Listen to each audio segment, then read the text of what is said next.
morning. This is Tina Drago with Healthy Las Vegas, coming to you from Studio A at Beasley Broadcast. Today we have in the studio Dr. Kord Stebel. He's with the Women's Health Associates of Southern Nevada, and he also has a nonprofit called Nevada Obstetrical Charity Clinic. Good morning, Dr. Strebel. Good morning to you, Tina. How are you doing today? Doing well, thank you.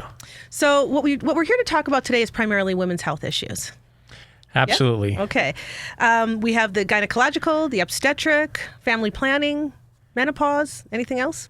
Yeah, anything from A to Z, pretty much. We like to take care of the family, and initially we like to help start families with. It could even be family planning, like you're saying, two couples wanting to get together and actually start up a family, and what are the things that you need to do? Wait a second, two couples is called swinging. Right? No. This is true. Two people get together. Two people. Okay. Two people. Yes. I'm on delay mode here. Jeff, delete that point, will you? Yeah, Jeff. Thank you. He's got that down. I got it down already. Over. So when two people come together, maybe they're younger, they're just getting married, they don't necessarily want to have a family right away. They want to enjoy their time. You help with them? And then there's pregnancy prevention. We can always talk about as far as birth control or methods that we can utilize to delay and finish college or get to a certain point in life when you're ready. But we all know that you're never really ready for the kids to come. So oh my God, I am that perfect person that you just mentioned. I wanted a child. My husband and I planned. We had it all planned out.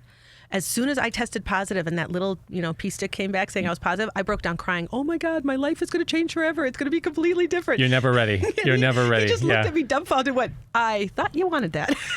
Best thing in the world, but you're never ready. Yeah. And it's true. And I tell my 22-year-old son now that no matter what you think, it's a life changer, and be prepared. And even when you are prepared, you're really not prepared. Correct. And a lot of things that are really simple to do to try to prepare, even if you're kind of in that mode where, if it happens, it happens. Some of the things that we at times wish patients would come in and talk to the OB/GYN and say, hey, listen, I'm thinking about having a baby, but I'm not really sure. But if it happens, it happens. Some of the simple things that we can do in the office to actually prevent such as like diabetes or abnormal blood sugars and things like that could really make a difference throughout your pregnancy. And that is truly important. So anybody out there thinking about having a baby and you're really actually in the planning mode, talk to your doctor about it, because it's more than just a lucky, getting lucky one night. It's actually, there's a lot of physical and health issues as well. Yeah, I mean, the single most preventative birth defects is just controlling blood sugars and make sure they're well controlled and that you're not in a pre-diabetic mode. And then another way of preventing things is having an adequate blood pressure control as well. And if you are on blood pressure medications, make sure you're on the right ones to have a baby, because there are other blood pressure medications that can be detrimental to fetuses. So I know weight is an issue, and a lot of women, and this is a woman's attitude, well, if I'm going to get pregnant, why do I need to lose weight? Why do I need to get in shape if I'm just going to get pregnant? Yeah. I mean, honestly, we think like that. So what would you tell my younger former self who didn't want to get in shape or didn't want to push away from the buffet line, about having your body be prepared to carry a baby? Weight loss is on everybody's mind. It's the multi-million-dollar facet to the medical society. And everybody's trying to trying to make this one pill. And that pill is going to lose all your weight, or you do this one little exercise and you're going to lose everything. Isn't that awesome? And we'll all be really rich because we'll all come in together and we'll make that company. But to be honest with you, I think as we age, the thing that happens is that our muscle to fat ratio changes. And especially if we cut out exercise, because we all do it in our busy society, and we all stop kind of exercising because we don't have time. And the problem is that proportion of muscle to fat ratio changes dramatically. And that's what controls our metabolism. And so if we're not exercising and we're not doing the right kind of therapy, I'm not saying, go run a mile, because not everybody can run a mile, because they might walk a mile. Well, you could try to walk a mile, but the big issue is that that's you have shoe shopping. You know that walking a mile is simply shoe shopping. Absolutely.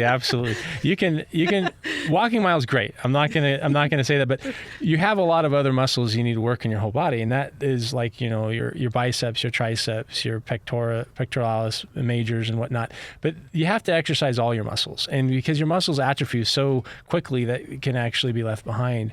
And so if you can put all of that in together, and then watch your diet and decrease your diet intake or caloric intake, and watch for, with diabetes, our big thing is potato, rice, pasta, tortillas, breads, all the comfort all the food. comfortable food.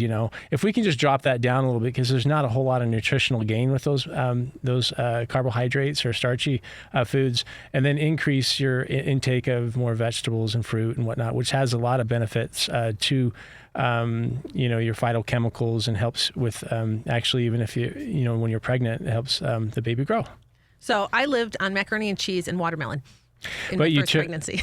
And you took your prenatal vitamins, and that's what was great. But sometimes the vitamins can give us out a little bit of hot water, but absolutely. Yeah. We all get caught into that comfort zone. So let's take a step back and walk through a woman's life. Okay, so let's take the 18-year-old young woman who's going off to college, who doesn't want to have a child and is thinking about birth control because she's the first time she's on her wild side and she's away from family. What would you say to a young person like that besides abstain? Well, one of the big things is we like to know is if they have a regular menstrual cycle, if there's it really heavy, is it light, is it doesn't.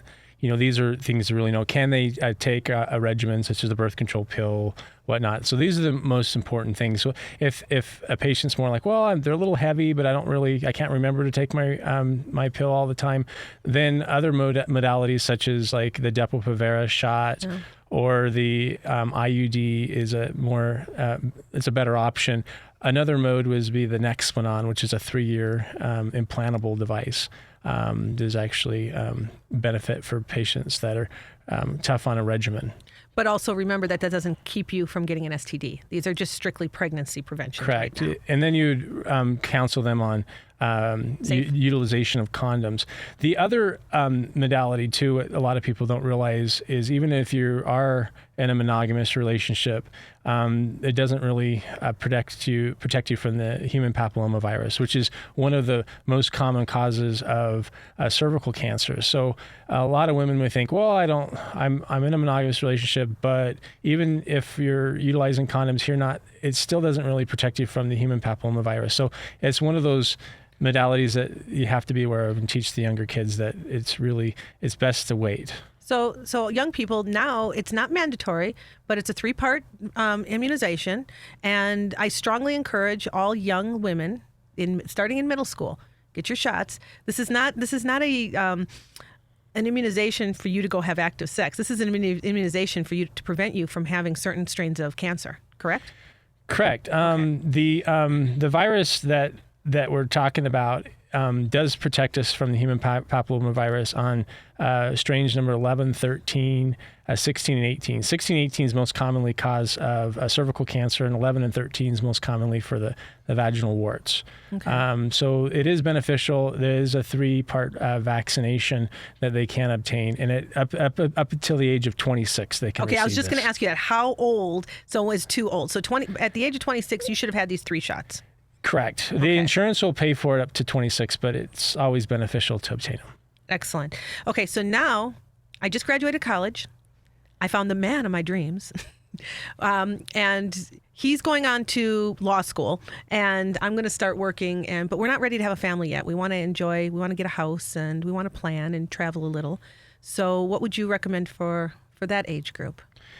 Well, in that particular setting, it's still the same scenario where, birth control versus IUDs. There is IUDs that last 5 years, and then there's some that last 10 years, and then there's some that last 3 years.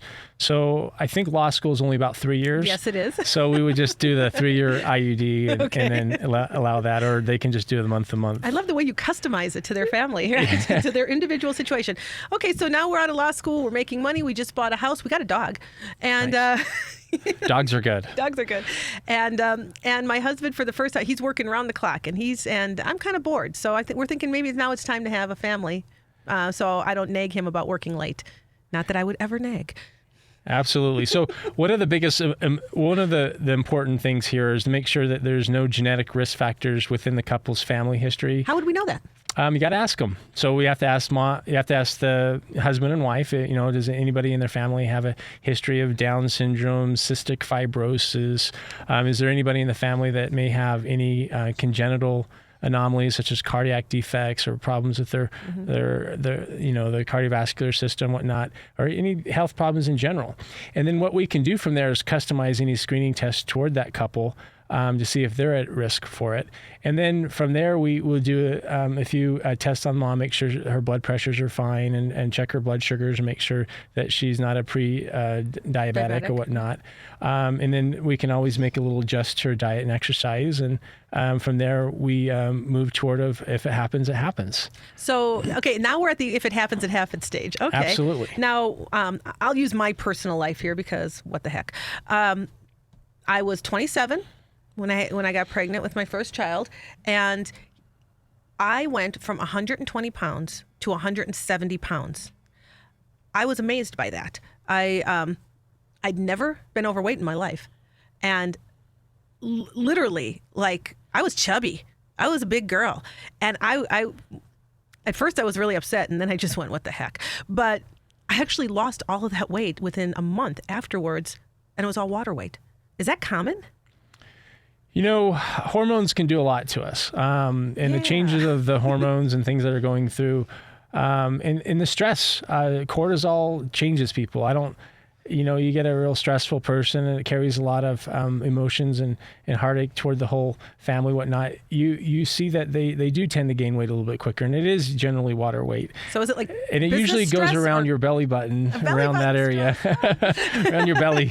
Now, listening on it, you have to see here because he's looking at me going, I don't want to say it, but yeah, it's gut fat. Yeah, it usually goes around that area, and it's stress. And like I said, if we can all lower our stress in life, I think that's a winner. Everybody has a different story. Everybody has a different, issues and problems, and different pelvimetry, as you can say, and everybody has different baby sizes too. So is pelvimetry, is that like how big your hips are and your ability to just push that puppy out?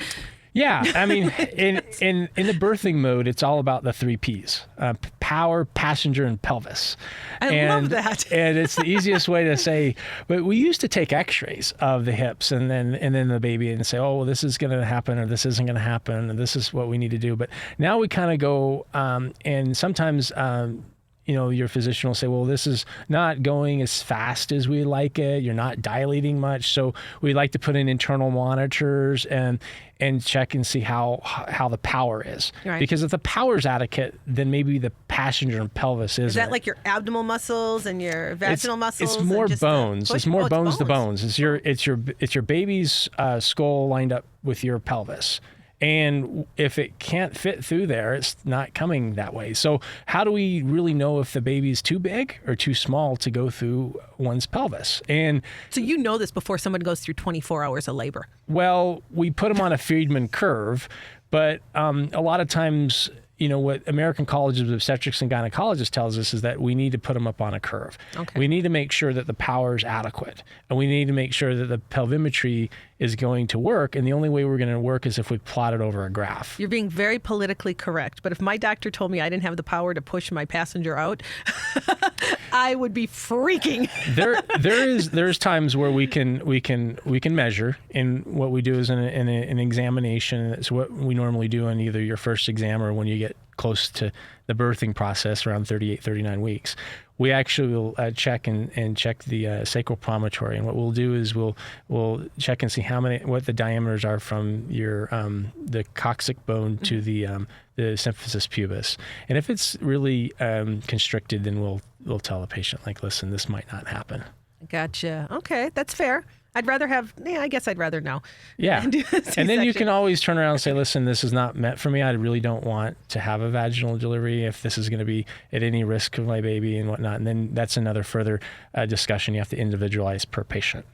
Okay, so now I am 45 to 50 range. My kids, let's call me 50, and my kids are off to college, and my menstrual cycle isn't what it used to be. It's kind of stopping and going, hiccuping things. What do I do with this? Okay. So a lot of times when you get to 45 to 50, you start having anovulatory cycles. So you have eggs, but they're not enough to maybe ovulate, or there's not a dominant follicle, or there's just not enough to maybe the cycle, the hormonal balance is off, so you're not ovulating. So what happens is that endometrial lining still has enough estrogen, so what it does is it starts to kind of like overgrow.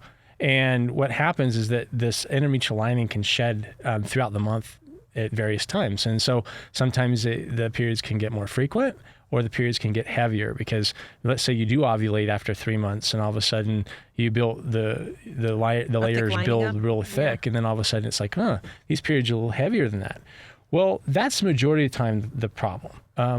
Easy fix. Sometimes you can just get on a progesterone therapy where you just do a cyclic progesterone for 10 days of the month and just see if that kind of helps fix things. But one of the big things we have to rule out at this particular time is endometrial cancer. Endometrial cancer can occur with abnormal bleeding. So sometimes we do a procedure in the office called an endometrial biopsy, but it's not the biopsy that we commonly think about, like taking a bunch of tissue and taking out. It's one of those kind of like a pap smear where you just take cells that are kind of hanging around the endometrial lining and we just suction it out. And from those, we can get a pretty good sensitivity if there's any type of cancerous process starting. Okay. Other things that are really helpful is like an ultrasound, where ultrasounds we can take a look at both of the ovaries and making sure there's no ovarian masses or ovarian cysts that could be throwing off your cycles as well. And those could be early precancerous things as well. So we like to rule out cancer first, and that's ultrasound and then biopsy. Then after that, we try to stabilize the endometrial lining. If that can't occur, then we usually go toward we can talk about endometrial ablation, which a lot of us gynecologists can do that in office. And what is that? It's where we put in a device into the uterine lining, and then it kind of ablates it, or kind of burns the endometrial lining that we're talking about, that is thrown off by the irregularity of the cycles. And it usually buys us about 5 to 6 years until one gets into menopause. And about 90% of patients who do this procedure have a significant improvement in their menstrual cycles, and about 40% of these women actually don't have a period after the procedure. And you're back to work you do it on Friday, you're back to work on Monday. So that's kind of a nice little thing too. So is that like a quick way of getting through menopause? It's a less painful way of doing it. Less painful, okay. Yeah, as far as the dealing with the abnormal bleeding and whatnot. And it usually gets you back a little quicker. Now, we're also doing different procedures than we used to do, like back in the day as far as our hysterectomies. Our hysterectomies we're doing almost with single sites, and we're doing with robots, almost minimal. They're minimal invasive, less than 25 cc blood loss, and the patients are going home the same day. That's phenomenal. It's phenomenal. And we're all amazed how well this robot's working. And do we have a name for this robot? It's called the Da Vinci, and rightfully so, right? Yes. It's like creating a painting, but it's a robot, but it's beautiful. It can dissect and is very precise. And it's so precise we almost get no blood loss. That actually is a big blessing, because I know in the past 20 years having hysterectomy was a major undertaking for most women. Yes. Today it's less invasive. It's very minimal, and patients are leaving the same day. So it's hard to contemplate which is the best procedure when you have one procedure that's 100% curative, and patients do really well with it. So now I'm up in my 50s. And it's menopause. I'm getting the hot flashes. I'm getting the night sweats. Sometimes I'm a bit moody. Nothing you would probably notice. Do you have compounds? Do you have vitamins? What do you do to make that an easier process? You have to individualize this, right? Okay, and one of the big things that came out was a big study that came out where everybody stopped hormone replacement therapy because the risk of clots and strokes and heart disorders and maybe that would scare me off. Yeah, and so what we started noticing is when one gets up to the age of 57, these risk factors start to increase when we use combined hormones. And the hormone replacement therapy, whether you do compounds or you take a pill that was synthesized through horse urine, they all give you the same risk factors. Did you say synthesized through horse urine? Yeah, the Premarin Prempro pill is actually synthesized through horse urine. I would say right up there. Right? Yeah.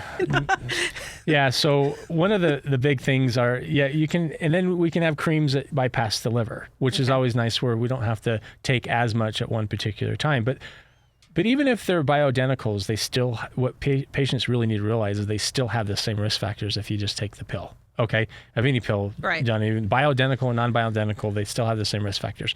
But once we can say, hey, look, vaginal dryness, pain on intercourse, if you have, the hair's falling out, hard time sleeping, hot and cold, and I just don't feel like myself anymore, and I'm crying all the time, I don't want to leave the house, I don't have any desire to go out there anymore, and I have a higher anxiety level, then I think this is kind of where we're talking, where, maybe the benefits of this is outweighs the risks. Yeah, I could see that. Yeah, that would be a big decision. Yeah, and when you individualize that, then you can turn around and say, okay, well, why don't we start at the lowest dose possible, and we can titrate up. If you have a uterus, you should definitely be taking estrogen and a progesterone combo. If you don't have a uterus, then you can just take a progesterone combo. There are many people that think you need both anyhow, because that's how the body naturally right. But at some point, that, our body isn't producing that for a reason. It doesn't produce it. So we should allow some of nature to take its course. And take Correct. its course too. Beautifully put. Okay, wonderful. I love this. Okay, so now let's talk about, we have a few minutes left. I really want to talk about what you do at the Nevada Obstetrical Charity Clinic and the give back that you do, because you do a tremendous amount of give back in the community, and I want people to understand that. So, Dr. Strebel, give us your information. So when we initially came up with this company, we realized that we could do the same kind of work that we're doing now, but we could do so much better if we were a charity clinic or a nonprofit organization. Meaning the fact that we can decrease the cost of patients throughout their care from A to Z. And so what we did is we realized that we wanted to help out patients that do not have insurance and they're kind of stuck in that hard bump in the life. You know what I mean? Yeah. Get them through that little bump. And so this isn't just for people that are illegal immigrants or non-documented or whatnot. We're talking working poor. This is for everyone. The door opens, and so these are patients that just, hey, I need, something's happening. I have abnormal bleeding, or I'm pregnant, or I just need some help here and there. And so we created a pharmacy that has a lot of the generic medications, almost low cost or to no cost. We had actually $1.4 million worth of pharmaceuticals donated to our charity company over the last year and a half. We also had a pharmacist that came in and helped us with compounds, donated his time with that. We also do in-house ultrasounds. We do labs on pregnant women for little to no cost. And so we're kind of helping throughout that transitional process. And then we actually work with the hospitals to decrease the costs, whether it be if they're doing a hysterectomy or if they're having a baby. We try to get the decrease their costs to minimal. Especially the late term, when they Correct. know they don't have insurance, and they wait. I don't know what they're waiting for. Like they think the baby's going to go away. No, absolutely. And then we're 6 months pregnant, and nobody will touch you because we don't have any trend here as to how the baby's growing and what the baby's doing. You help those people. I help them out. That's excellent. Now, you're with the Women's Health Associates of Southern Nevada, Correct. And that is a group of doctors in town. They're in every hospital. So even if you don't have Dr. Strebel, you'll have somebody that is competent that will work with you. Correct. And then if you want to or you need information about the Nevada Obstetrical Charity Clinic, do you have a registration process? When someone comes in, do you ask them? They have to provide you with information? Yeah, we like to have an ID, but if that's not possible, we try to work with you. Also, the other processes we'll do is make one sign an affidavit saying that they're in financial distress and whatnot. And what number would they call to get a hold of you at either one of these organizations? 702-438-2229. It's also 702-438-BABY. I love it. 702-438-BABY. Dr. Strebel, he works every day of the week, I think. Do you get any time off? I just came back from a small little vacation, but yeah, So you're good for 6 more months, right? I'm good for 6 more months, yeah. Okay, wonderful. Would you have anything else that you would like our listening audience to know about you?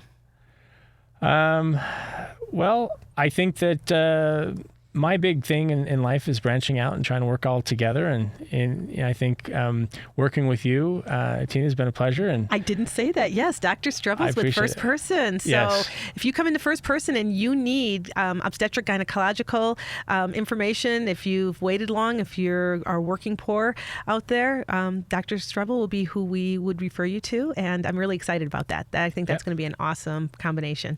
Power play downtown. Yay. Power play. We got to work together. So this is Tina Drago with First Person Complete Care and Dr. Strebel with Women's Health Associates of Southern Nevada and Nevada Obstetrical Charity Clinic. If you have any questions,